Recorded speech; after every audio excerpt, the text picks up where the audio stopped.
introduce you all, first of all, to Zane, and she's an extraordinary person who's going to tell us something about her experience of being in a coma. And I'm putting it together with this film, which you are now watching, which is my descent into the cave. So, I remember you saying that you were around about age 14 when you had this experience. Yeah. And then you started to tell me exactly what it was like to be in a coma. I was very surprised to hear.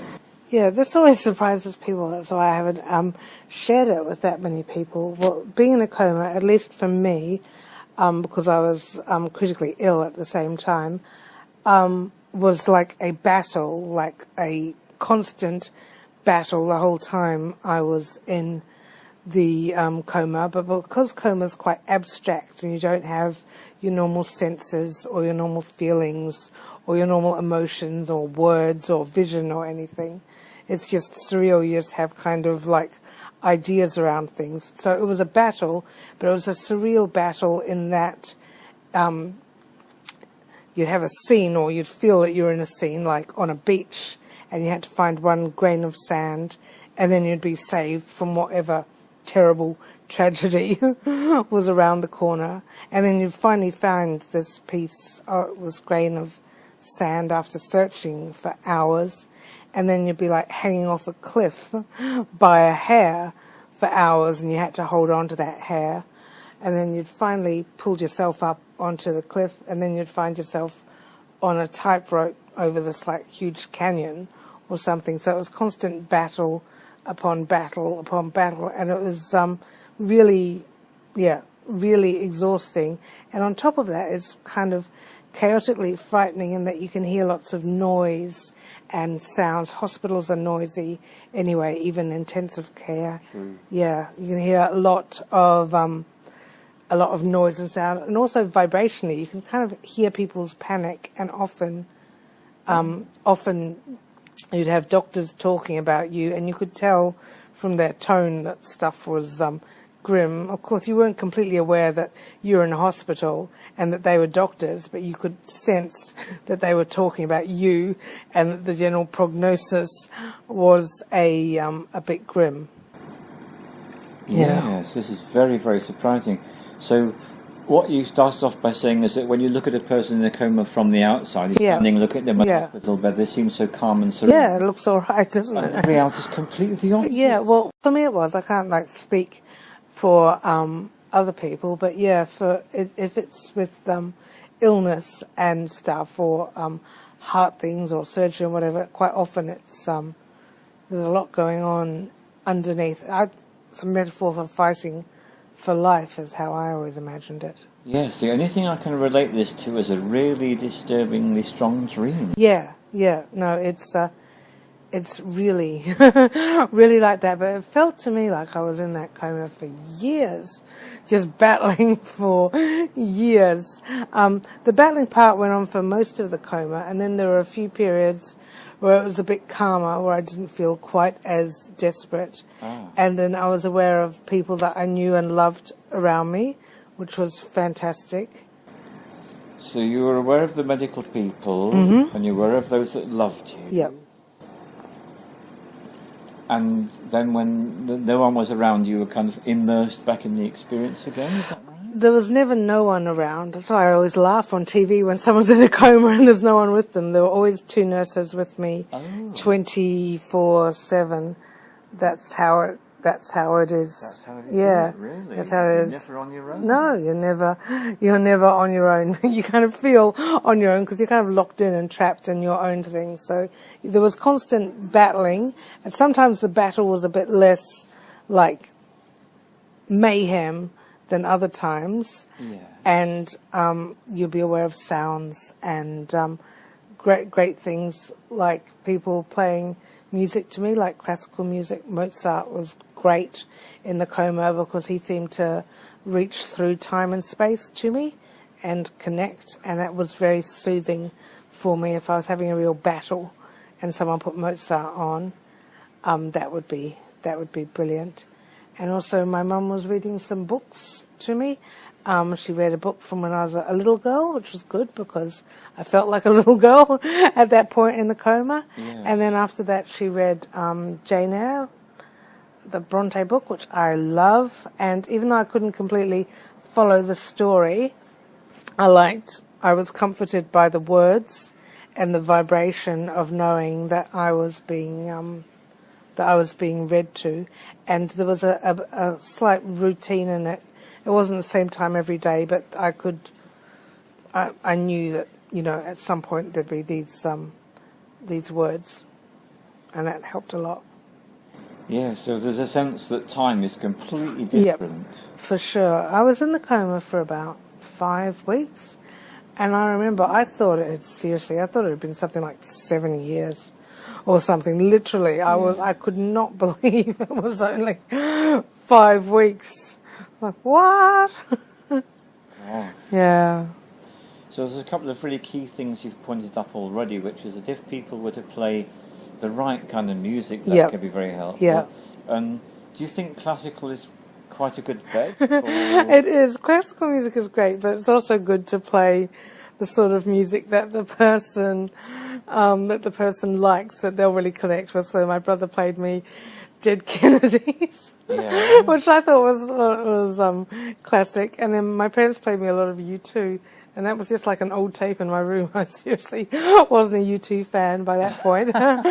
But I think that classical music, especially Mozart, is so healing. It's like on another dimension, that as the mainstay is really, really brilliant, because something about it is really soothing on the whole system, but kind of also your central nervous system is a bit overwhelmed in a coma, and it just really calms you right down. So I think classical music is good. But if obviously one would take into account the personal taste of someone, if this was advice for someone dealing with someone in a coma. That really makes sense what you're saying. Yeah. And then there's the other thing about people reading to you. Yeah. Yeah. I can see how that would help. That was pretty nice. I felt like in the coma I needed something to hang on, even though I didn't really have any idea what was going on.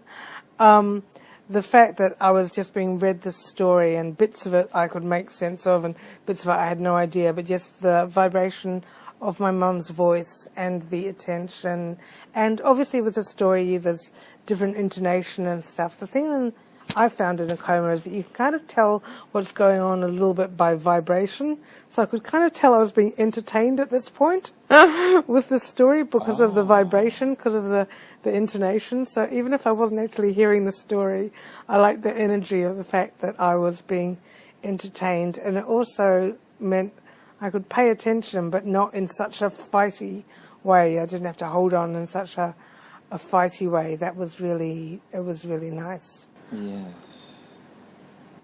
I also remember I was constantly told my name and what date it was and what time it was. I was on a lot of medication that they had to get special permission to give me, and so then there'd always be two nurses, checking it with each other, reading the name. So you'd hear your name about 24 to 48 times a day, which was quite good. And also like what year it was, and sometimes they'd say like the Prime Minister is this or something is this, just to keep you thinking. And everything goes in when you're in a coma, all the good stuff and all the challenging stuff from perhaps overhearing doctors as well.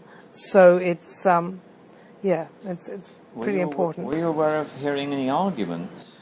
Not so much arguments, but I was aware of like some pretty extreme anxiety with obviously my family members, and doctors being a bit.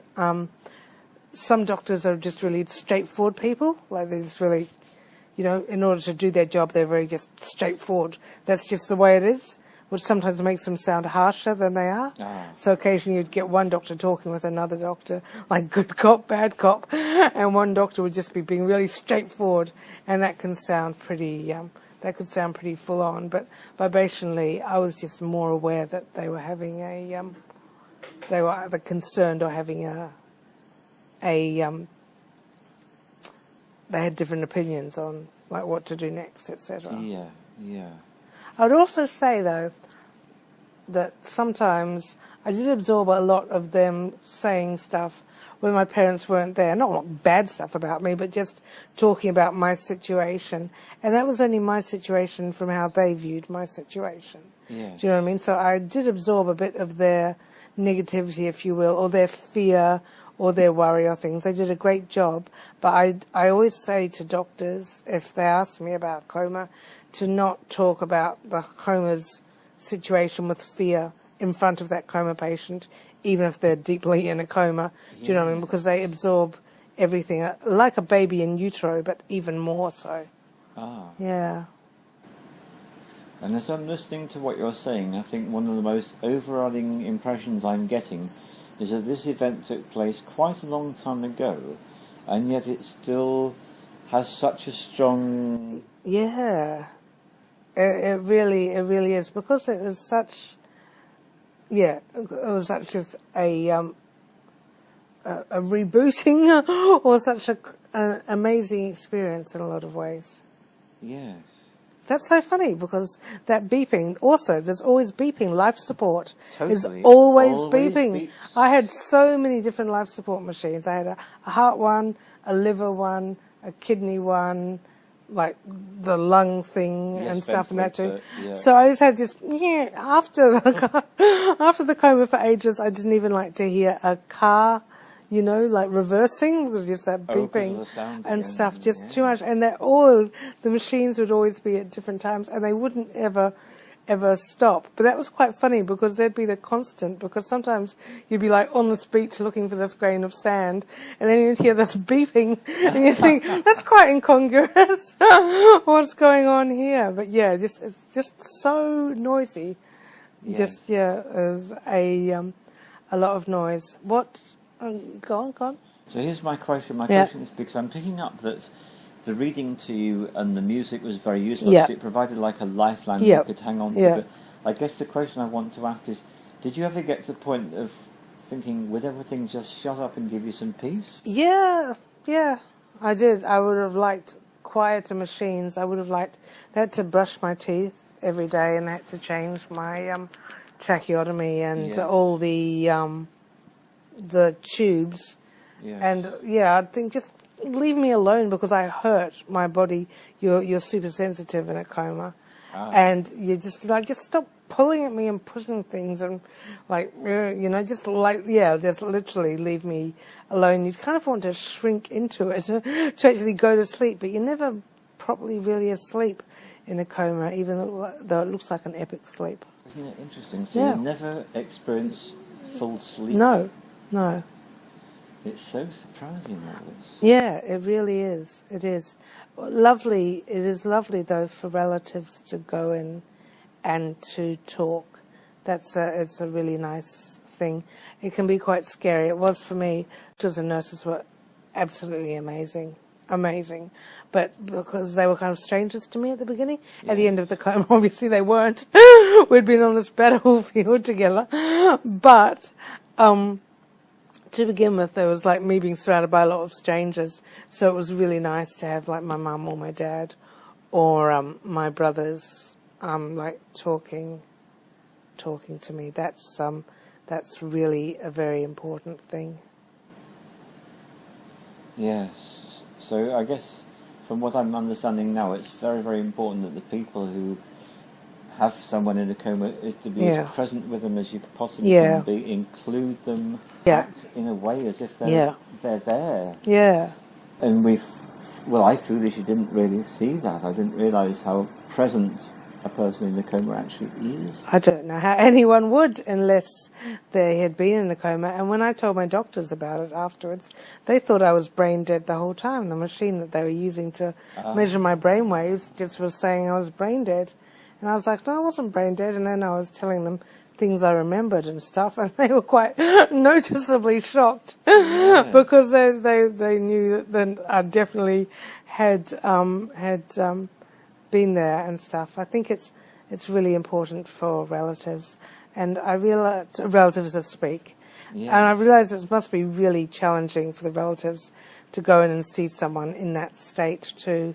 And I was thinking the other day that maybe challenging, saying that word a lot, as it is, for the relatives to maybe say to the person in the coma that it's okay for them to go if necessary, if it's just too hard for them to be in the coma, and if they'd like to pass through or to die, that they can.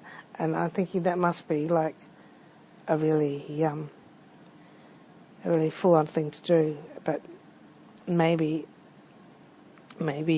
and sometimes it is the thing to do. Yes, and that would require courage. Yeah, it really would. Yes. It really would. Because in comas, everything's quite vibrational. You're kind of looking for other people for cues a lot. And, yeah, if everyone was really like, hang on. I mean, I'm so glad I'm still alive, but I'm thinking for other situations that you really would hang on, Yes.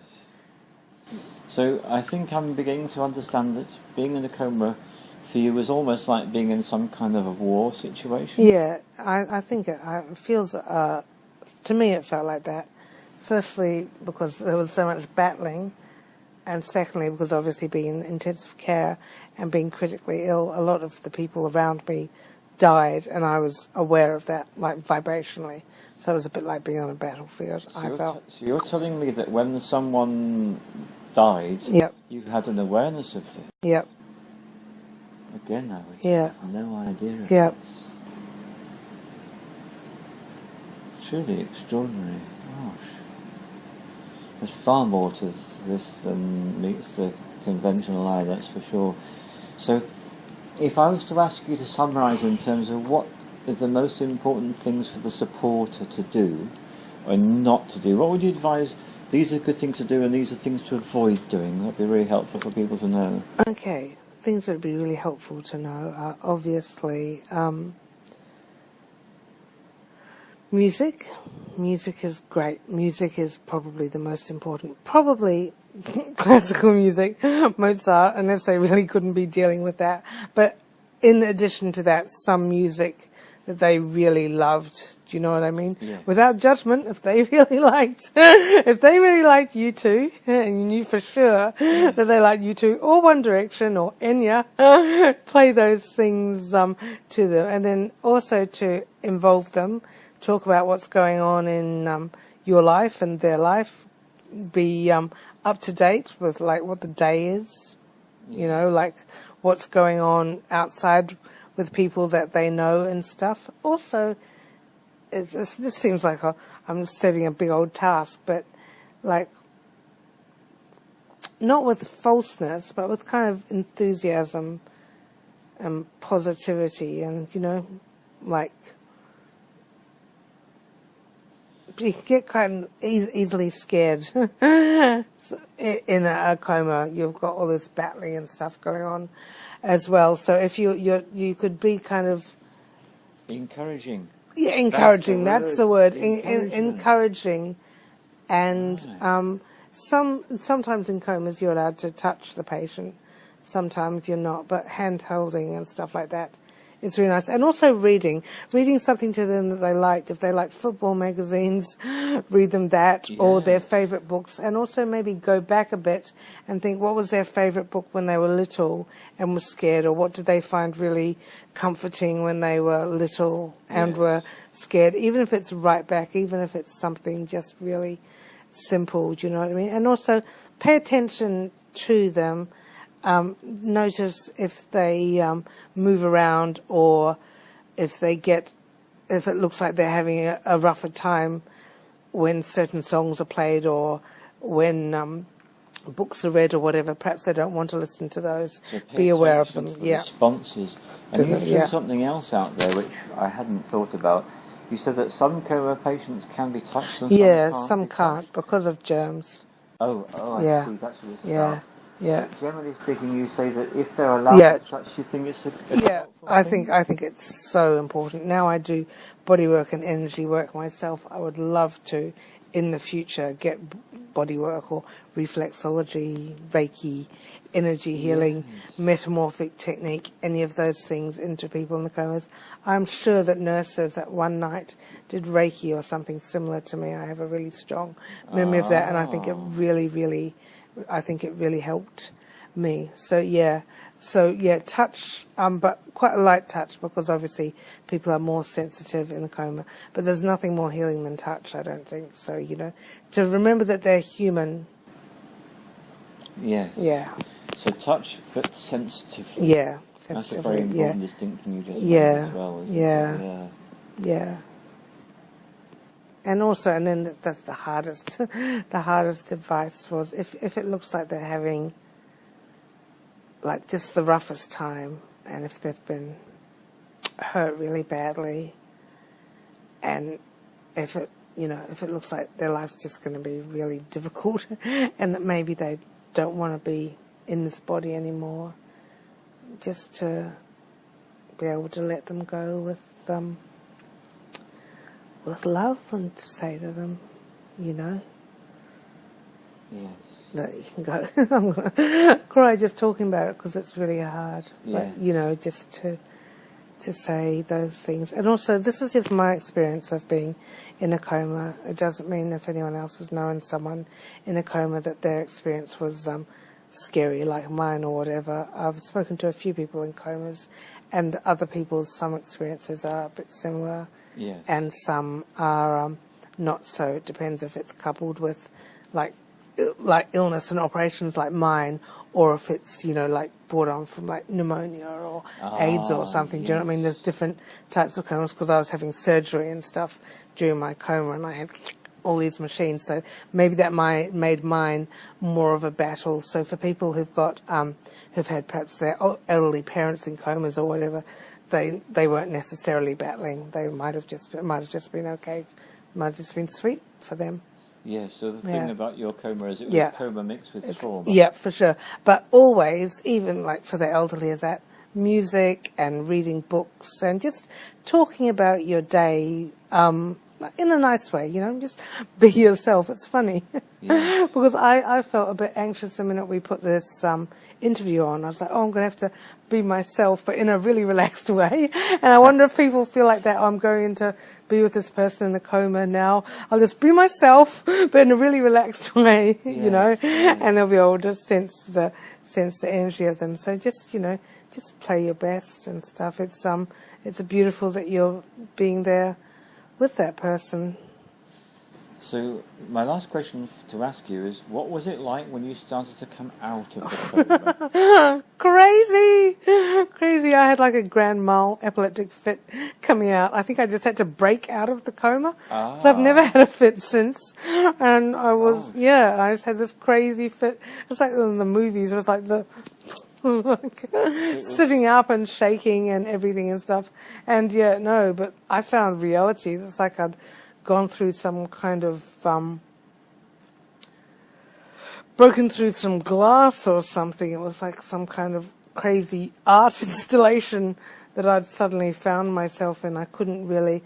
I knew the voices of these people because I'd heard the doctors and nurses talking when I was in the coma and stuff. But the reality of kind of being there with them was like really full on. I felt my whole body was electrically charged. But I think I really had to do that because before then, for quite a few days, it seemed to me, because I felt like I was in a coma for like 7 years, it felt like ages that they'd been coming around to me and saying, blink if you can hear us, blink once if you can hear us. Yeah. Oh, no, blink once for yes and twice for no or something, or blink if you can hear us, whatever. And every day I was like, I'm going to do it, I'm doing it. And every day for ages they were going, no, she can't hear us, she's not here, no response. And then move on, and I'd be like, ah! And then I'd immediately start building up for the next day.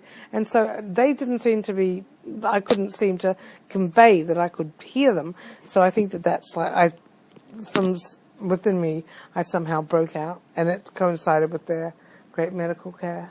But the fascinating thing there seems to be is that the staff asked you to produce a response which is a blink. Because you couldn't produce the response, they assumed that you weren't conscious. Yeah. which is about as long as it could possibly have been. That's such an important point to get across. So even if you don't get an obvious response of any kind, please assume the person is the person is conscious still there. and taking everything in that you do. That's so important. This was like a good old 26 years ago, so I imagine that things have changed a little bit. But I was very much there for it. That's for sure. And it's experience that has stayed with you through your life ever since. It has to a degree. I've only started talking about it last few years, if anything. But it was like a kind of an amazing experience, and something that's kind of challenging to make sense of, because you kind of go out into the universe with your atoms and then you come back, there's a lot of awarenesses you get in a coma as well too, that you don't have words for until you get a lot older and can put things into place. Well, I want to thank you very much for this, because there's a lot of very useful information you come up with. I'm quite certain of that. You're welcome. It all just kind of came tumbling out in no particular order. And that's the best way to do it, frankly. How does it get any better than that? Thank you very much indeed, Zane. You're welcome. Thanks, love. Bye-bye.